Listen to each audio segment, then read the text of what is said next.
Pamusoro ndauri nyaya yatakasunga ikusedara iri nhau yaTimothy emudzorwa anobva mutineje madzorwa achipomerwa mhosva yekupa proof of residence kune munhu asiri mugari wemumusha mavo. Ndo nhau yangana nayo kudai.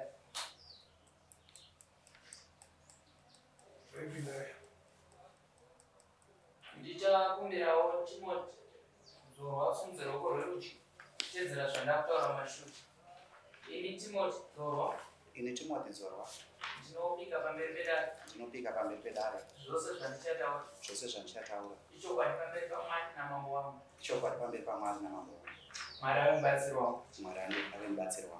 Tinotendesa ruoko basi. Tichakumbirawo messenger of court pamakomo mutsananguriro dare zvizere zvakazosvika kuti musvike pakusunda vaTimothy Dzorwa.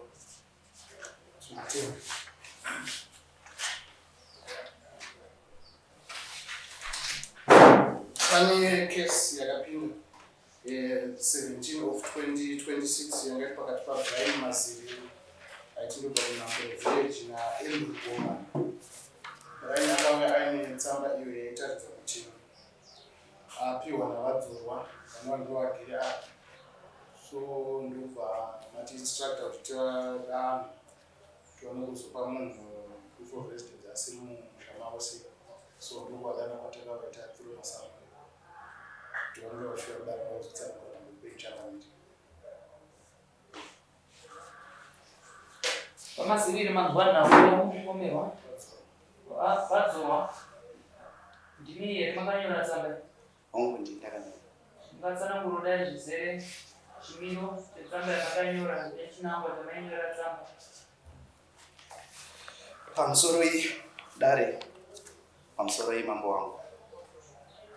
Ini ndinoitwa Timothy Mutizwa Dzorwa, ndiri ndava sapo wevillage rekwaDzorwa. Andrew Bowman anova ndiye muman'ari akauya kwandiri achikumbira, aibvunza kuti nyaya yababa vake yakafamba sei. Akanzwa kuti Brian Mazirire ari mubhuku ravadzorwa, saka ataura nyaya yake. Ndakati ndini chanocheka mubhuku posta asangana pari pamunda. Ndokubva ndaenda vandanotarisa mubhuku ndichibva ndaona zita raBrian Mazirire ririmo. Ndaona zita raBrian Mazirire ririmo, ndakafonera Andrew ndikamuzivisa kuti zita raBrian Mazirire ririmo. Bhuku raishandisa sabhuku Dzorwa nderiri randikangoita take over ndichiritora. Saka ndafonera Andrew, akauya akati iye ndanzi namama ndinyorerwe. Akanyora side vainyora zvakasiyana ndikavhura rakasiyana siyana zvaiitwa zvake. Akati ndanzi namambo ndinyorerwe tsamba yeevidence yekuratidza kuti Brian Mazirire akanga akaiswa mubhuku ravaArthur Dzorwa.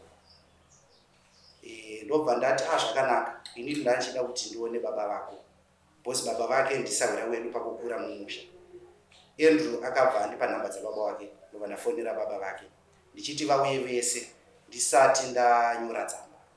Baba vake naBrian vachibva vauya, Andrew haana kukwanisa kuuya musiwo. Akanga achingotaura zvinhu, ndiri kuuya, ndichauya, ndiri kuuya, ndichidai achingotsika-tsika. Haana kuuya. Saka ndobva ndabvunzana nababa vake, ndaona ndikati Brian Mazirire akaiswa mubhuku. Nyaya yenyu yamuri kuda ndeyei? Zvikanzi takaenda kwamambo tikukumbira kuti mutinyorere tsamba yeumbowo kuti Brian akanga ari registered mubhuku ravaArthur Dzorwa. Ndikati nini hapana chakaipa. Brian iwowo ndezvipi zvandingazive nazvo? Unge wakaiswa mubhuku but maisirwo awakaita ini handisi kugutsikana nawo posi kune manyorwa akaita uku, kune manhamba ariko, iwewe ndobva wanyorwa zvinenge address unge chii hazvisinzwisisika. Saka ndinoda zvinhu zvinobatika zvinoratidza kuti zvishuwa kwanga uri mubhuku iyi. Brian akandipa tsamba, akandipa agreement of sale yavakaita, akandipa receipt yekanzuru inova ndiyo imwe yakaita kuti nditende kuti zvaitwa naBrian. Brian ndechokwadi akatenga atori registered mubhuku rasabhuku Dzorwa.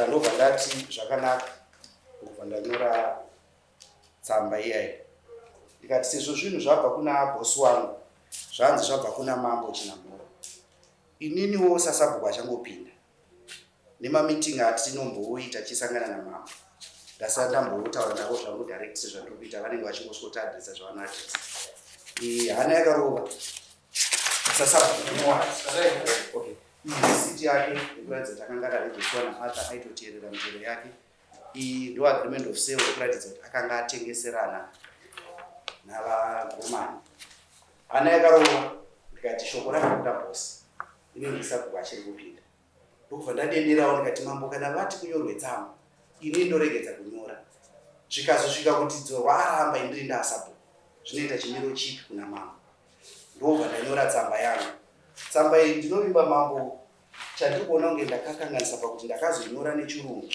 ndichitadza kunyatsotsanangudza kuti ndaida kungonyora kuti Brian arimo mubhuku rasabhuku dzoga ndozvandaida kunyatsokonfema chete kwete zvekuti akatenga lendi kana kuti ane lendi kana kuti akadii nekuti izvi ndandisina kumbonazvo zvese ndasingazvisiyi ndakadedza zvakare kuti sekretary aiva sekretary wasabhuku dzorwa akanyorwa paaffidavit akatonzi Skefa Robert anga ari mudzimai wamukoma wangu ndakamudedza akatowitnessa kuti ichokwadi uyo akanga arimo ndikabvunza kuti imimi kana muri mamuri secretary bhuku iri manyorwa rakaita kuti vamwe vakanyorwa inenge maadresi vamwe vakanyorwa kumanhamba kuseri kungabvira futi kune vamwe vakatonyorwa achitanga futi kunyora mainyora sei bhuku renyu zvikanzi manyorero aya aiva ekuti kana munhu asina kupedzerana zvakanaka nasabhuku haikurumidza kuiswa kumanhamba anongotanga aiswa kumaadresi achipedzisa mari yavanenge vataurirana kana apedza ozoiswa kumanhamba ndo explanation yakandiwa saka musi wa12 September kana sikakanganise padate padhairi rangu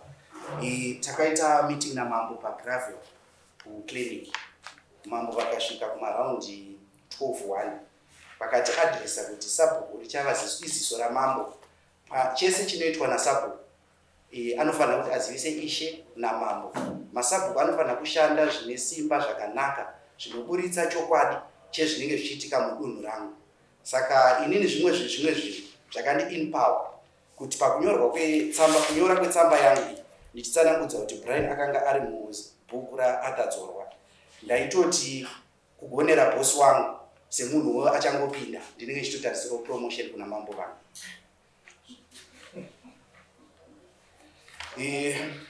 saka ndingadarenda namune zvimwe zvangada kuziva pamusoro penyaya yakasununguka muchibvunzo so pane nanhauya Brian Muzarire nagomani yakambomira sei mungaruziva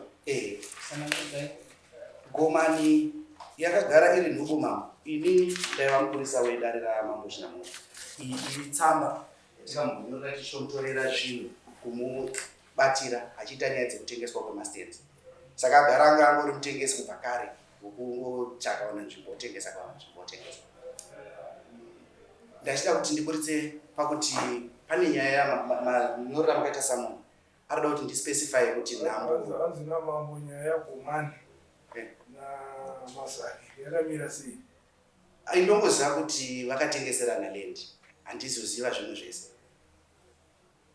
sekuuya kwavakaita vachitaura ndasikatomuzivo Brian ndakatozomuona ipapo achiti ndakatenga kuna agomani mwana wavo Andrew achiti hatisina pekugara baba vatengesa musha wese ndo zvaitaurawo kwandiri baba vachiti ndepangu ndabva nekuti vana vanga vachindirwisa saka ndakatengesa musha wavo isusu titori maneighbors saka takatoona zvishwa yadhi yakachekwa chekwa but handisina ruzivo zvokuti zvezvekuita vakomana vaviri ava Andrew naBrian varegerere kudai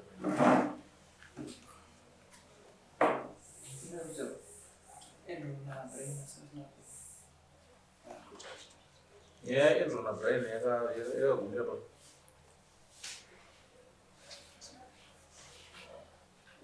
uyo Brian akanzi panzvimbo vaiva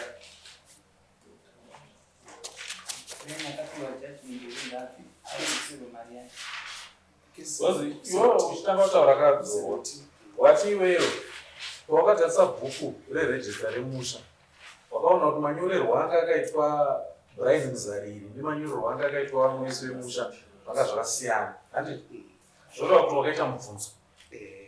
Chechipiri ndobva wapiwa shoko nemugari wemumusha kuti zvanzi namambo ndinyorere confirmation letter yekuti ndiri mugari wemumusha menyu here kana kuti kwete.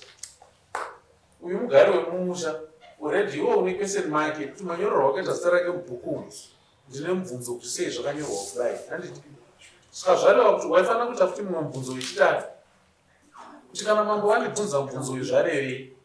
Handina chandiri kufanira kutanga ndanyora kuna mambo kusvikira ndataura naivo mambo. Handiti because kana wanyora sezvizvi it means uri kuempower Brian Mzariri uyu iwewe pachako sasabhuku ine doubt yekuti sei zita rake rakanyorwa zvakasiyana nemanyorerwo akaitwa mamwe mazita. Moreover kuti iwewe ndiwe sabhuku kuva ziso ramambo chii zvinorevei kuva ziso ramambo? Zvinoreva kuti kunzwisisa basa rako iwewe sasabhuku mumusha uchiriita nemazvo, kunzwisisa mutemo kuti mutemo unoti kudii pane zviri kuitika mumusha mangu. Ndizvo here? Pane pazviri kutyorwa here? Kana paine pazviri kutyorwa ouya kuna mambo kamambo zvakati zviri kuitika mumusha mangu ndikuona sekuti zviri kuitwa nenzira isiriyo zviri kutyora mutemo. Wakatarisa agreement yakanyorwa naAndrew Gomaniyo naBrian, iwo pachako wakaona kuti kudii apo? Kuti Gomani akatengesa land, akatengesa ivhu. Gomani akatengesa land. Apa kudara achichema ndiani? Andrew. Gomani wakarani? Saka kuti munhu akatengesa land ndiye avaya kudara achichema chi? Kudari kuti kuda chi land yamupe? Mwana wake ndiye akauya. Baba ndo akatengesa. Baba ndo akatengesa, mwana wavo ndiye akuya kudara achiti ndoda land yamupe. Ari kuti hatisina pekugara, baba watengesa musha wese, mwana wakudaro. Basa rako sabhuku handiri kuona kuti mwana wese wemumusha ivhu rake rakachengeteka here, nhaka yevana haisi kuparadzwa here nenzira dzisiridzo. Mwana upi wemumusha haana kodzero yekuparadza nhaka yemhuri. Ibasa rasabhuku kuchengetedza nhaka iyoyo kuti isaparadzwa. Saka confirmation letter yauri kunyora iyi uri kutokonfirma kuti kuparadzwa kwenhaka kuenderere mberi, kuti ava vana Gomani vana Andrew ava vasare vasina pekugara pachitorwa naBrian. Ndo confirmation, ndo implication yetsamba yauri kunyora, kutosimbisisa kuti torerwa nzvimbo. Ndo zvokureva tsamba iyi mune mamwe mashoko. Woziwo sasabhuku ndiwo kutoconfirm. Because confirmation yako iyoyo inozouya zvadii kana munhu achipiwa nzvimbo mumusha, masteps anoteerwa ndeapi? Nyaya inotangira pana sabhuku. Sabhuku nekomiti yake yoenda kuvillage assembly. Handiti yaenda kuvillage assembly, pese apa panenge pachigamuchirwa kuti munhu uyu tiri kumugamuchira kuti auye mumusha medu.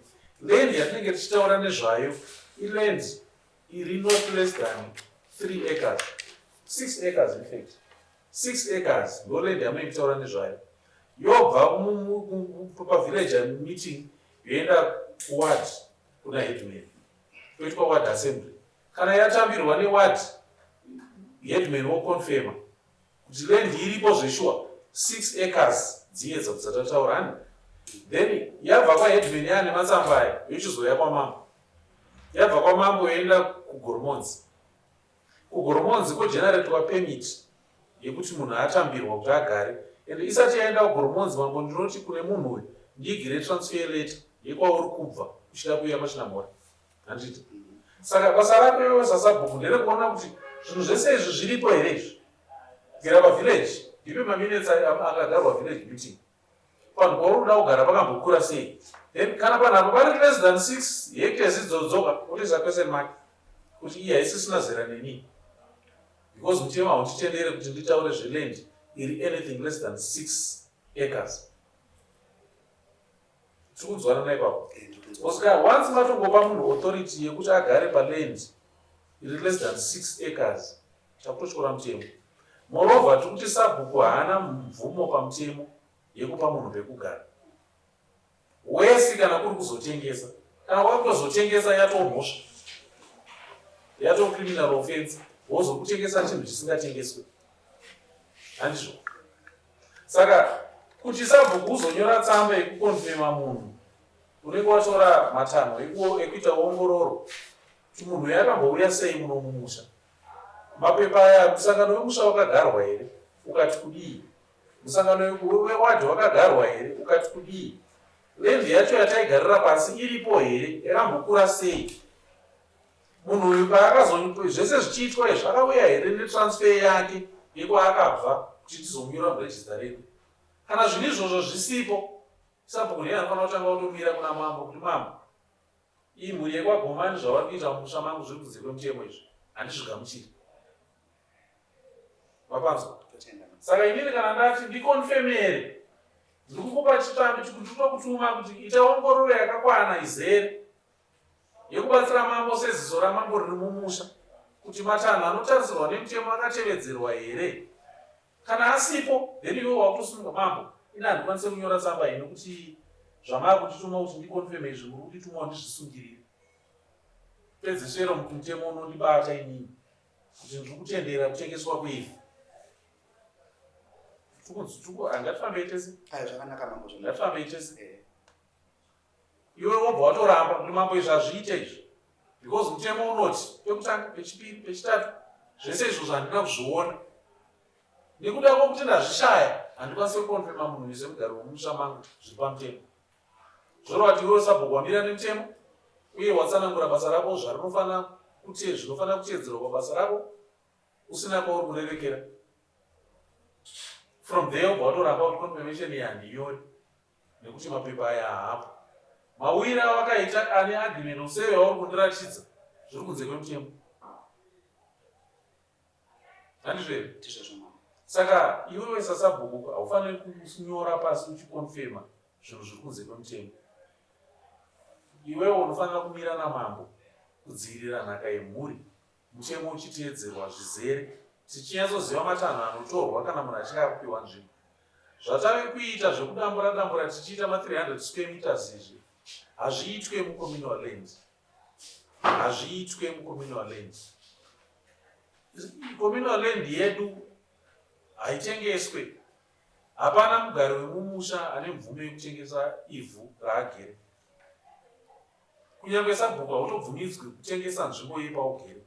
Sabhuku chaiye hauna mvumo yekunongedzera munhu pekugara. Even iri paripo pane 6 acres dzacho haukwanisi kunongedzera munhu uri wega. Kupa munhu nzvimbo it's a process iri kuinvolva maofisi akawanda. Ende maofisi akawanda kuwanda kwawo kunaka kwazvo ndiko kuti uri kubvisa dambudziko mumaoko ako uchiri waripa kuna headman rodzvikwa nemasabhuku akatenderedza rabva kuna headman rosimuka roenda kuna mambo. Iye azvitoda kuti tipe transfer iyo kwawakabva. From there todatakura mapepa toendesa kuhormonzi zvoreva kuti tiri kuzvibvisa matambudziko anogona kuzouya mangwana through munhu watiri kuunza. Zvatingazive nezvake zvishomanana kana idonge ivhu riripo. But process iyi inobatsira kuti titevedzere mutemo uye tirege kuzotyoreswa mutemo tichifungidzirwa kuti tine zvatakapiwa. Tanzwisana ipapo? Tanzwisana. Saka dare rakatonga kuti Brian Muzarira adzorerwe mari yake abve panhu paari ipapo. Land idzokere kuna ana Andrew. Andrew Gomani. Land iyo idzokere kuna ana Gomani. Because the transaction yacho yakaitwa iri kunze kwemutemo.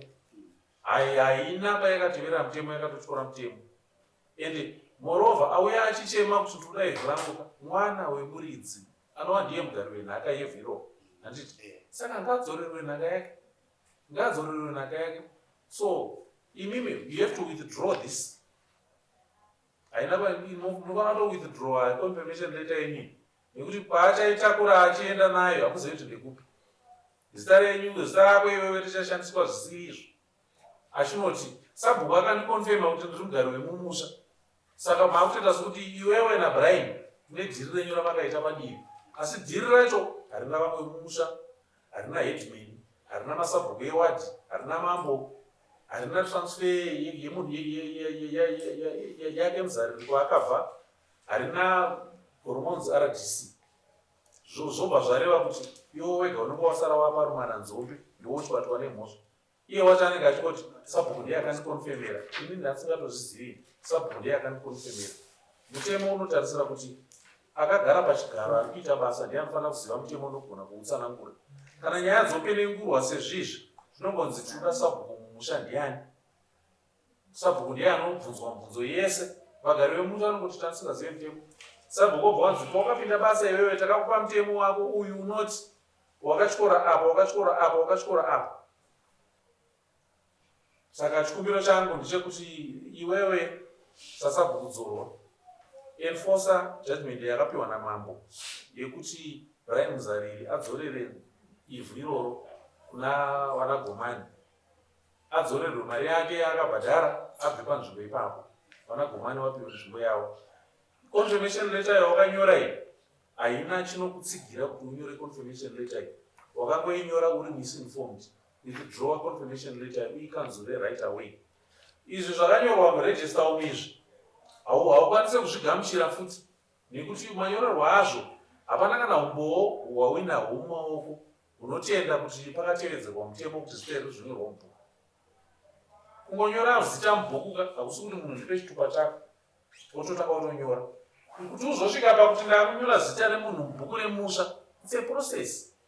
Irikutangira panataura paya pavillage pana sabhuku nekomiti yake, yoenda kuward, yoenda pana headman, yokonfirmwa nakansela, yoenda kwamambo, topiwa transfer yemunhu, yosunga yoenda kugoromonzi. As long as that process was not followed, mawiro emunhu ari kunze kwemutemo. Ende wewe sasabhuku unomira wakabata mutemo kuti anyway mawiro enyu haasi pamutemo, mutemo unoti kana mimi muchiti makaya pamutemo ndipe mapepa acho ndikunyorerei, kana pasina nandimo obva matoti kwete handikwanisi kugamuchira. Saka withdraw this and main force judgment yamambo yekuti Brian Muzariri abude mumusha menyu nekuti haana umbo hwekutevera mutemo kuti akwanise kupinda zita rake ripinde muregister. Mazvita mune chimwe chokutaurira marisiti aya regerai zvachose kuva misled nerisiti yegoromonzi RGC. Risiti iyi haina chainoreva paprocess yandataura, handabvira ndamenchena risiti iyi. Risiti iyi nyangwe munhu ari kutengesa musika pashopground apa anobhadhara mari. Risiti iyi hairevi kuti wakagara zvepamutemo. Risiti iyi inongori development levy inokorektwa negoromonzi RGC kune munhu wose ane chaari kuita mudistrict yedu yegoromonzi. Haisi confirmation yekuti wakagara zvepamutemo. Confirmation yekugara zvepamutemo inotevera process yandataura chete wega. Mari yako bhadhara, but it's not confirmation of yekuti wakatevera mutemo magariro ako. Saka ndikumbirawo enforcer judgment yamambo withdraw confirmation letter yamakanyora iyo, moita kuti wese anouya kwamuri achitaura nyaya yenzvimbo muite ongororo dzizere dzekuti chakakuunza panzvimbo yauri chii, ndipe umbowo huri kutevera mutemo hwakakuunza panzvimbo iyoyo. Kana umbowo hwacho husipo, zvikurisei munyaya iyo. Apa handipa rega ndikuudze pachena, iwewe zvawakaita apa zviri kunze kwemutemo, inini sasabhuku handikwanise kukutsigira. From there it means uri kugeza maoko ako kuzvibvisa madhaka, but kuzvigamuchira process iyoyo isipo, kugamuchira mhosva yakaparwa nevamwe iyo yanyozorwa pauri iwewe semutungamiriri wemusha. Mazvita ndatenda. Ndabvunzwa ngemambo ndipamukana. Kurupai. Chekutanga mambo ndoda kukutendai kuti chinhu chamakataura nezuro nechamataura nhasi hamuchinje matauriro enyu.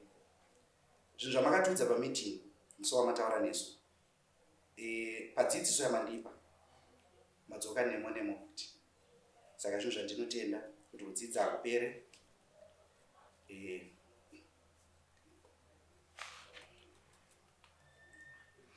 Ngatirambe tichidzidzisana semwana wenyu, ngatirambe tichibatsirana kuti musha umire zvakanaka. Ava vanoipirwa nezvinhu izvi ndimi vanadzorwa nemhuri yenyu. Ava vari kuuya ava vanouya vachiridza mupururu kuti zvedu zvanaka. Mazvinzwa? totenda Vanonyara mangwana tisu varidzi vemisha varidzi vedunhu rino vangangopopota vagotaura zvinengei vari kutaurisa kwavoka vari kuona kuti vane chavari kuda kudya vari kumbodei vachibva kupi ngavadzokere kwavo ngavadzokere kwavo because who is the loser pakutengeswa kweivho? The loser is muridzi wenhaka iyoyo. The loser is mwana wemumusha imomo ndiye ari kuluza. Uye ari kutouya achitenga uyu is benefiting. Saka ndiye ari kuuya achiridza mupuruzvi. Anosara achiridza musodzi achichema tisu.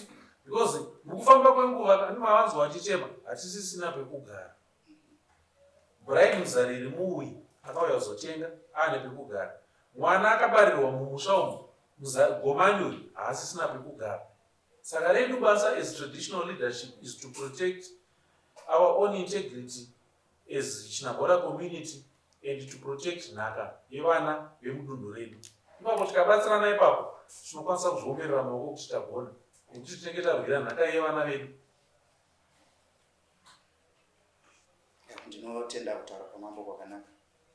Semwana wenyu ndichakumbira regero kumambo kuti ndakaita nekusaziva uyezve ndakaita nekutya bosi wangu kuti shoko ranzi confirmation inini ndaikonfirma kuti ari mubhuku kwete kuti ane land akatenga kuti angori mubhuku kuti mambo vazive zvaiiti. Saka chirungu ndo chinenge chakavhenga bosi pa ndakati I was registered in the book of Akadzorwa. Saka ndaitokonfirma kuregistrwa kwake kwete kuti zvekuti atenga land kana kuti mugari kana kuti konfirma ndepake aiwa. Saka ndaitofunga kuti bhuku iri ndo randokutaura nezvaro kuti mambo vazive kuti pane zvakatokanganisika. Saka pakanaka idzoro ndinotenda mambo. Assume authority yakakwana with knowledge and the authority yacho safeguard it with integrity. Kana matoona kuti mambo vakutokuitisai zviri kunze kwemutemo kuti mambo mutemo chapter yakati ndowamakutyora pane zvamakundiitisa izvi hazviite motoramba. Ndikatouya ndirini mambo pamwe pacho tondirambirai mambo apa zvamakuita pamakutibatsira kuti tiparadze nhaka yevanapa. Tikadaro please tagona kumira zviri femu tamira zvinoratidza kuti tine hanya nedunhu redu. I think I'm planning a meeting tichazoziviswa sometime in February uno. Ndikuronga musangano wekuedza masabhuku ese timbokurukura futi tiedze kuramba tichisimbisisa mashoko mamwe chete iwani ekuti izvi ndo zvinofanira kutevedzerwa panyaya yevagari vari mumusha medu ende sesasabhuku zvinzwisise uzvizive uone kuti zviri kutevedzerwa. Ndichakuedzai kumusangano manje I think ndikangoita maconfirmations angu munenge makupiwa date anytime soon. Mazvita ndatenda. Kutenda mambo.